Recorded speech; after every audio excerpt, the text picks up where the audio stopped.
Здравствуйте, дорогие товарищи! Сегодня мы с вами будем говорить о чувашской вышивке. Почему чувашская вышивка? Издавна все народы сами делали себе. Мужчины делали из резьбы по дереву разные скульптуры делали, дома делали, а женщины, они больше занимались рукоделием. И они занимались вышивкой. Вот, например, мордва, есть мордва, вот у них резьба по дереву на первом месте. У татар на первом месте был узорный ткач, бисер, а у чуваш у нас была вышивка. Вот, например, я хочу вам показать два произведения. Вот одна вышивка, и вот теперь возьмем другую вышивку. Вот. Вы видите сразу отличие. Сразу видите, какое отличие. И вы, наверное, сразу поняли, даже уже, я недавно выступала в садиках, даже уже дети уже понимают, что это русская вышивка, это чувашская вышивка. Чем же она знаменита, чувашская вышивка? Чем она отличается от русской вышивки? Во-первых, вы сразу заметили цветом. Здесь яркие цвета, потому что это вышитое анилиновыми красителями. А здесь вышито. Раньше чуваши сами красили, нитки сами красили, и краски они добывали из природы, из корней деревьев, трав, коры деревьев. Вот они сами делали, и у них краски получались такие скромные, спокойные. А вот здесь вот видите, и теперь, это мы сказали про цвете, а теперь посмотрите, пожалуйста, как разница, какая разница в этих, в узорах. Вот это геометрический орнамент. Вы видите геометрический орнамент здесь, а здесь геометрического орнамента нет. Здесь можно сначала нарисовать, а потом уже вышивать гладью. И все. А здесь вот, когда вышиваете чувашскую вышивку, все время надо думать. Я вот 20 лет работала в школе уже, вела я кружок. И там удивительно, иногда включались целый класс, 23 человека, например, весь класс. И удивительно, у мальчиков это идет быстрее, когда прямо вышиваем одинаково, а вот когда идет узоры, мальчики побежали вперед, девочки немножко отстали. Вот это логическое пространственное мышление у мужчин сразу сказывается в вышивке. И поэтому мы так хотели бы, это очень нужно ввести в школу, чтобы у ребят в это логическое мышление развивалось. Вот в этом. Если бы в министерстве кто-нибудь сидел, кто знал чувашскую вышивку хорошо, все, что, как это делать, они бы поняли. А так они, конечно, меня не понимают. Я уже сколько лет говорю, надо ввести чувашскую вышивку в школу. Это не отдельный урок. Нет, урока труда, например, 3-4 урока каждый квартал. И то до 8 класса они бы освоили всю чувашскую вышивку. Это очень нужно. Ну и вот, когда же начали, у меня спрашивают, а когда же вышивка это началась? Когда начали чуваши вышивать? Не только чуваши, и другие народы начали вышивать тогда, когда они стали свое тело прикрывать шкурами животных. Они вот эти шкуры пришивали друг к другу, но они тогда пользовались и косточкой пользовались, камнем пользовались, а потом постепенно превратили вот эти вот орудия труда, чем они шили, потом уже в стальные иглы, бронзовые иглы уже стали со временем уже. Ну и вот, и вышивали вначале не для красоты. Сейчас мы вышиваем только для красоты. А раньше вышивали, чтобы злые духи не пристали к ним. Наши предки были язычники. У них было очень много богов, больше 600 богов. И столько было злых духов. Например, был бог леса, и злой дух леса был. Богиня воды, и Шевлида тоже был злой дух вот этого воды. И вот чтобы человек и в поле работают, и в лесу бывают, и на заводу сходят. Они, когда человек плохо себя чувствовал, заболевал, они думали, что к нему злой дух пристал. И поэтому они делали вот такие знаки, чтобы они не пристали. Вот здесь вы видите, здесь, наверное, вы видите вот здесь вот крестики. Вот это как раз отделение злых духов, крестики. А вот это вот идет мелкий мехзор, это пильдерли, знак благословения, чтобы все нормально было. А вот этот сам узор, это узор, по-чувашски это щуражи жолдара, а по-русски это знак согласия, знак примирения. Ведь в семье бывает всякое бывает. И иногда ссориться, не надо обязательно мириться, надо жить мирно. Вот это вот, как я сделала, как семейный оберег. Вот это вот. Потому что каждый узор имел свое значение, и он имел свое название. И вот раньше вышивали вот так, а потом уже примерно в 17 веке уже стали вышивать для красоты. А теперь уже вышивают только для красоты. Уже забыли все эти. И, конечно, я же говорю, вот чуваши мы славимся вышивкой своей. Нам бы очень нужно сберечь вот это понятие, что не обозначает каждый узор, каждый шов. И это было бы очень даже замечательно. Мы бы сберегли свою индивидуальность, чем мы можем хвалиться. Вот, например, здесь я хочу вам показать швы чувашской вышки. Когда я задумала вышить свою разумную древо жизни свое, где у меня поместилось 240 человек, вот тогда я поняла, что его надо вышить чувашской вышкой. А мне было 40 лет, а я еще не знала чувашскую вышку. Ну, я знала гладь, крестом, как обычно в школе учили, а чувашскую вышку я не знала.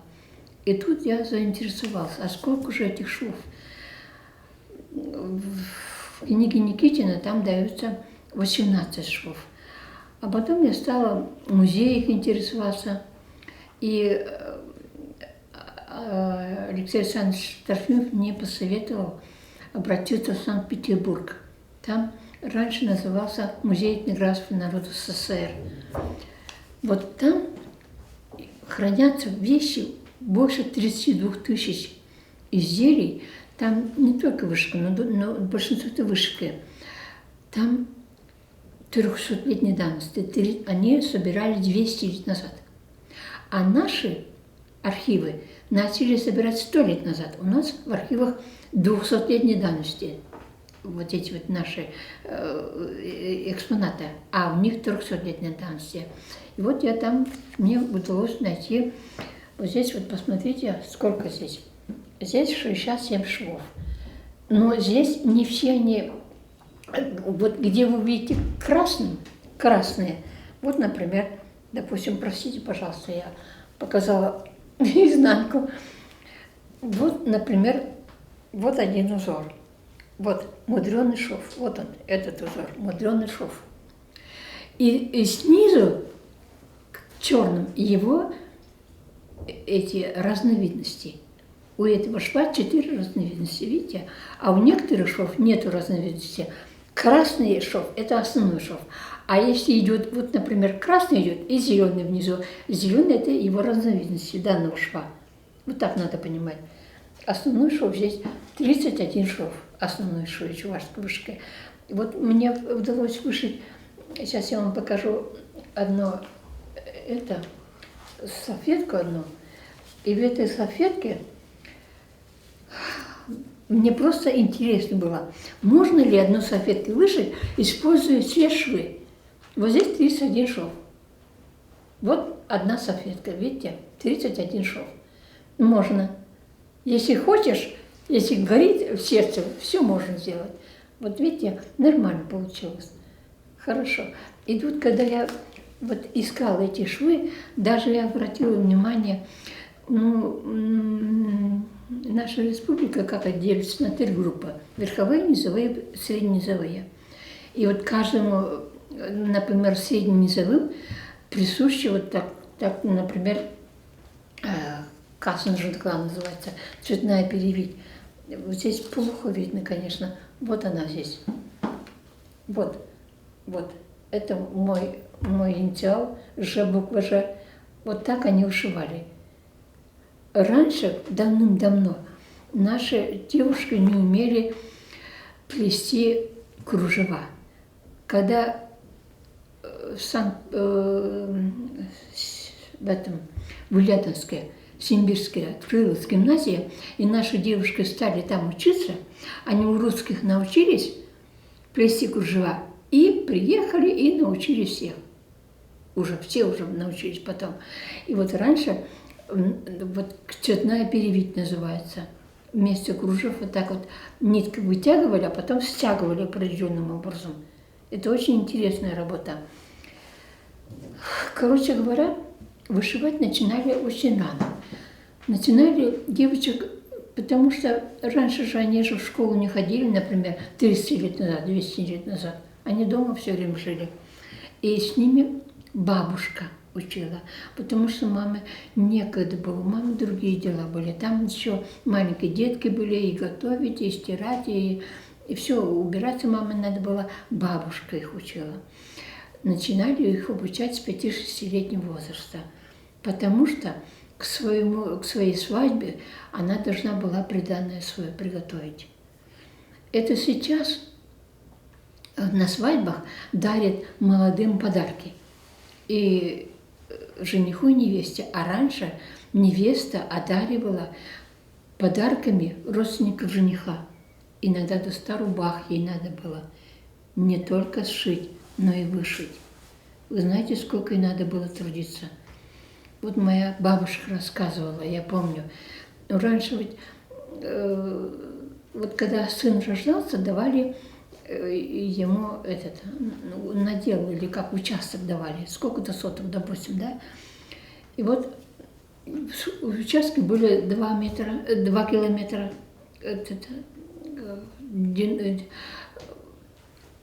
далеко от деревни были, в разных местах были. Вот, например, они пошли жать рожь, пшеницу собирать. И пошел дождик. Они быстренько делали из снопов шалашик, сидели там и вышивали. Или еще, например, весной лошади уже, они были уже ослаблены, их надо было подкормить перед севом. И вот они сидели, их как бы около оврага, например, она стерегла, чтобы он не пошел туда, в поле. И они опять сидели, вышивали, все время сидели, вышивали. Но давным-давно, очень давно, даже было во время праздников, но праздники имелось в виду церковные. Вот во время их не разрешалось вышивать. Они тайком вышивали, потому что им надо было вышить. И вот на свое первое хоровод, она выходила 13-14 лет, первый хоровод в деревне. Хоровод — это значит, сейчас мы говорим дискотека, бал, мы говорим, раньше это был хоровод. Водили хороводы. Она должна была выйти в платье, в котором сшила и вышила сама, с песней, которую сочинила сама, и слова, и музыку. Вот почему у чувашей 1100 тысяч песен, 1100 тысяч слов. Хорошие песни, хорошие узоры переснимали. Дальше песня продолжалась. Конечно, по-разному, а парни ходили уже, высматривали, кто как вышивает. Почему? Потому что хорошая вышивальщица считалась хорошей работницей. Когда во время свадьбы она выходила замуж, когда летом свадьба была, ее приданое вывешивали во дворе на веревочках. И бабушки сразу смотрели изнанку. Если изнанка аккуратная, значит, домой пришла аккуратная работница. Она, когда будет она готовить, она зря продукцию не потратит, не истратит. Когда она будет сжать рожь пшеницу, она колоски засовывать не ставит. Когда она будет косить, стерню высокую не ставит. То есть она везде была аккуратной. Поэтому они уже сразу определяли, какая пришла домой работница. Ну и я уже вам сказала, потом, когда она уже, у нее дети появлялись, уже бабушка начинала их девочек учить, своих внучек. А потом зимой, конечно, не дома сидели, а весной они выходили на улицу, это когда было тепло, и там уже собирались уже со всей деревни. Ну, с улицы, не со всей деревни, с улицы, там соседи. И большие девочки подсказывали маленьким, каким цветом, каким швом, какой узор, где как использовать. То есть они передавали, издавна передавали. Ведь наши предки жили они возле Индии. И вот возле Индии жили, и они были кочевники. Они на одном месте не жили, они кочевали. И вот когда кочевали, по-моему, до Ресы, по Волге, до Каспия дошли, потом по Волге сюда поднялись, они видели разных людей. Вот, например, мне было это очень интересно, и я специально вышла «Наши предки». Видите, предки. Вот разные люди здесь. Я всех их не знаю, но я точно знаю, вот это вот, она туркменка. Потому что я 7 лет жила в Туркмении, я знаю, что это наша туркменка. Вот это, например, это гречанка, вот это вот.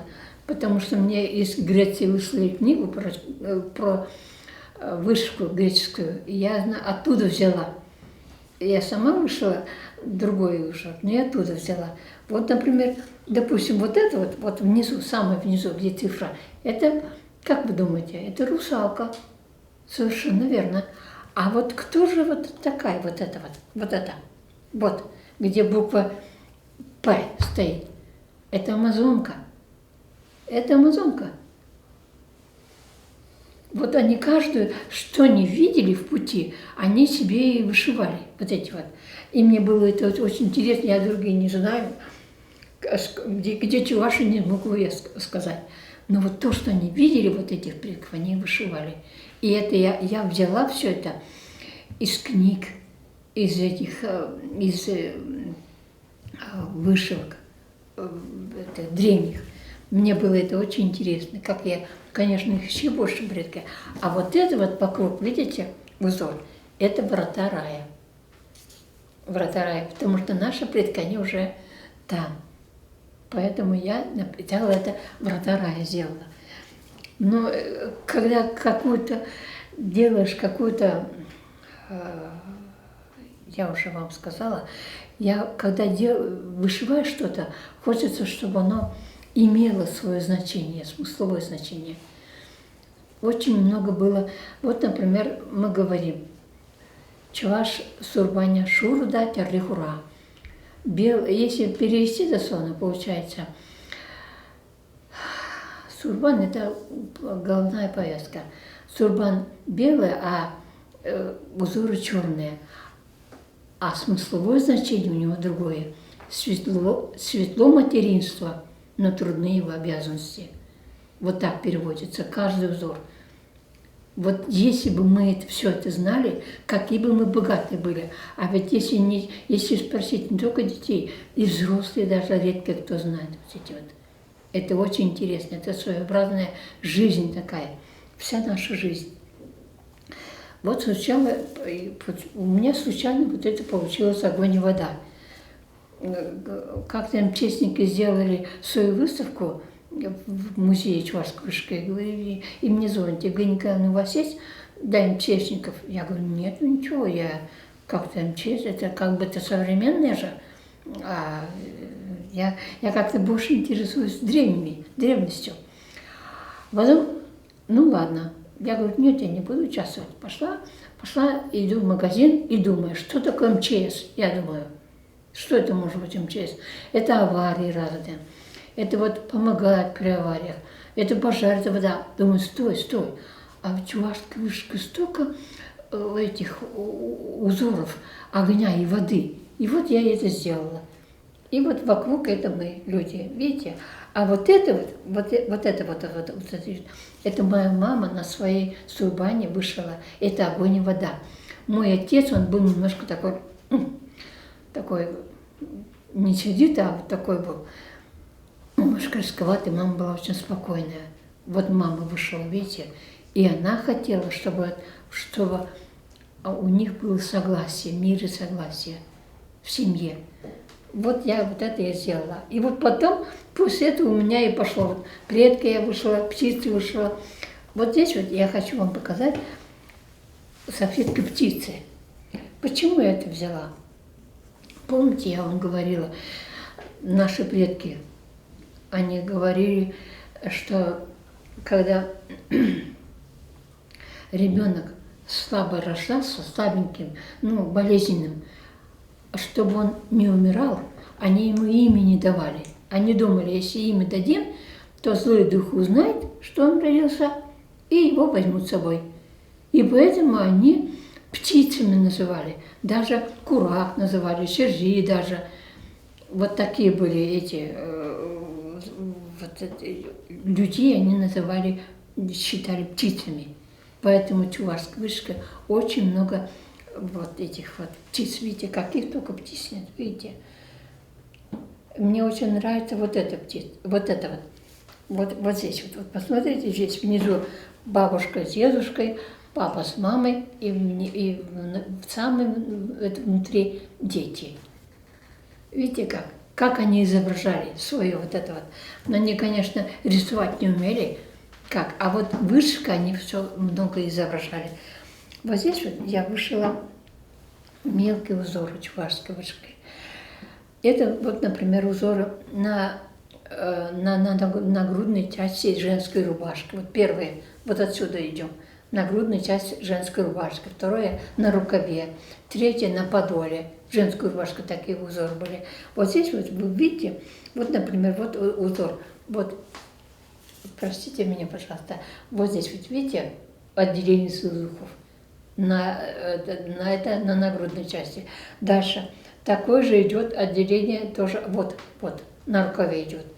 Дальше такое же идет и на подоле. Везде они вышивали, на подоле тоже есть вот это отделение слухов. То есть они везде боялись но у них же больниц не было, лекарств не было. Они отделяли злых духов от себя. Вот в этом наша вышивка, она очень знаменитая. Каждый узор имеет свое значение, каждый узор. Вот, например, кроме того, что каждый узор имеет свое значение, швы были односторонние, двухсторонние и двухслойные.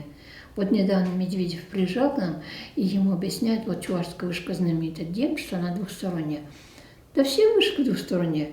Я вот за прошедший год 23 узора, это разных национальностей, и греческая, и монгольская, и Индонезия, и Индия. У них почти везде двухсторонние. А вот двухслойные, чем отличается чувашская вышка? Я видела у нас и у болгар. Ко мне привезли домой из Болгарии старый сурван, старый. Он уже разорванный. Вот. И там я видела двухслойный шов. Что такое двухслойный?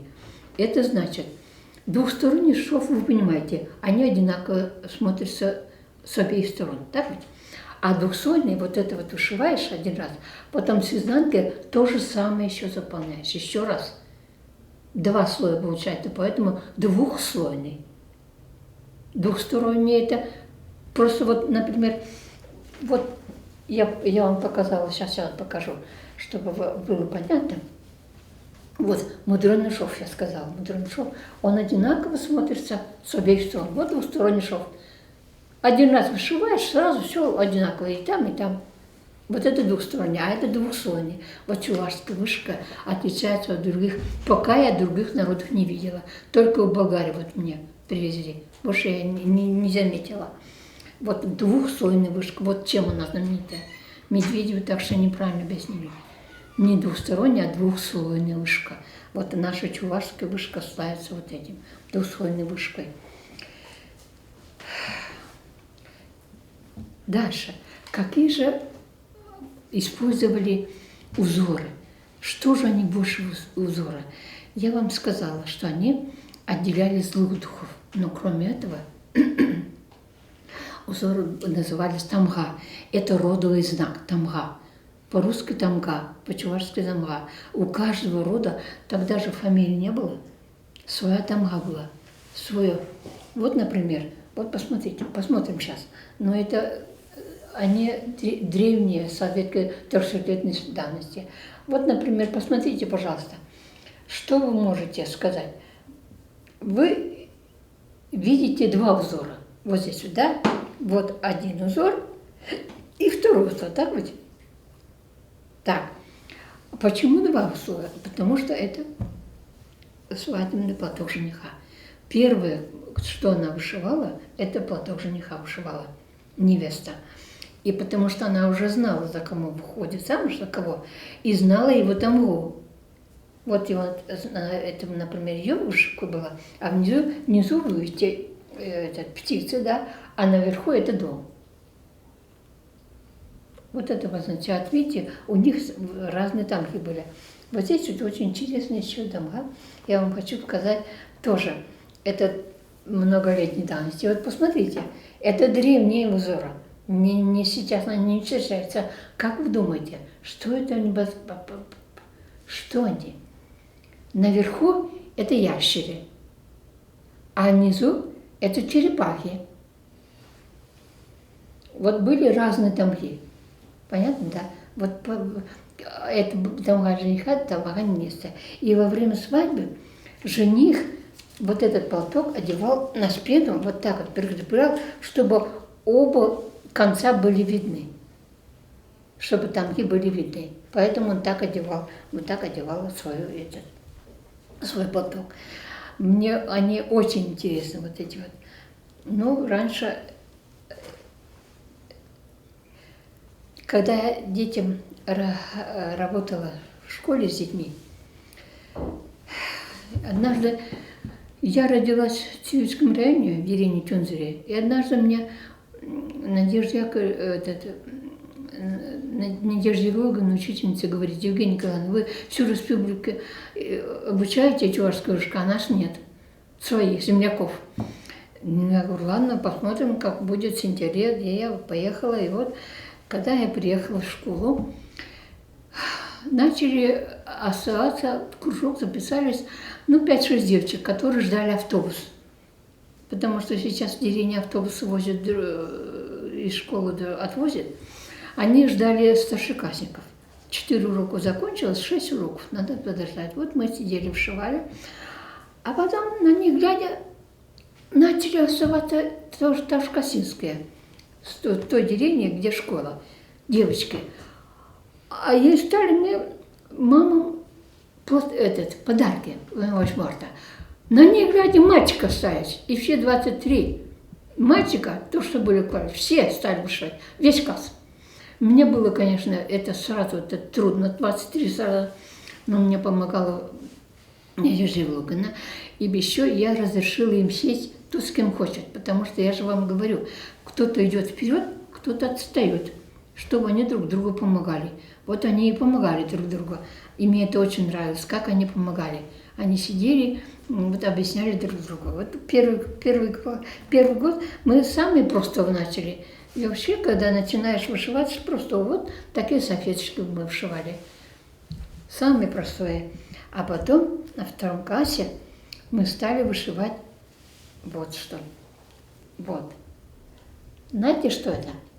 Это чехол для телефона. Могут и девочки, и мальчики носить, только что хочет. Вот. Они с удовольствием вышивали. И вот, а в 4 классе они вышли для мам вот такие вот с диванной подушкой. Все. Уже весь класс вышивал. И вот это вот здесь вот я как раз, еще раз я вам говорю, очень убедилась здорово, это очень помогает мышлению. Вот это. Потому что надо считать. Каждое это. Вот русскую вышивку тут нарисовали, и нарисованными вышиваешь. Там думать не надо. А тут надо думать, куда, туда идем,